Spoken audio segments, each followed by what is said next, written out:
Apa jadi bila kau hidup untuk likes tapi dalam hati kosong? Kau pernah tengok kawan kau post gambar senyum lebar, tapi bila jumpa dia, dia senyap, mata sembab.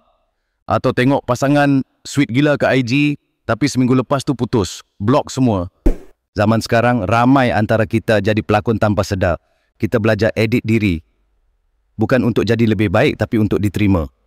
Kita upload live update, bukan sebab nak share, tapi nak validation. Satu like, satu komen, cantiknya, bangga tengok kau, buat kita rasa hidup. Sekejap. Tapi makin lama makin kita ketagih. Kita mula compare. Kenapa dia dapat lebih? Kenapa story dia viral? So kita mula ubah. Ubah cara cakap, cara senyum, ubah reality. Tapi peliknya, makin kita cuba fit in, makin kita rasa sunyi. Kadang kita delete post sebab tak cukup likes. Kadang kita tipu travel solo, padahal ada sponsor. Semua sebab kita takut satu perkara ditolak. Tapi apa jadi bila semua orang buat benda sama?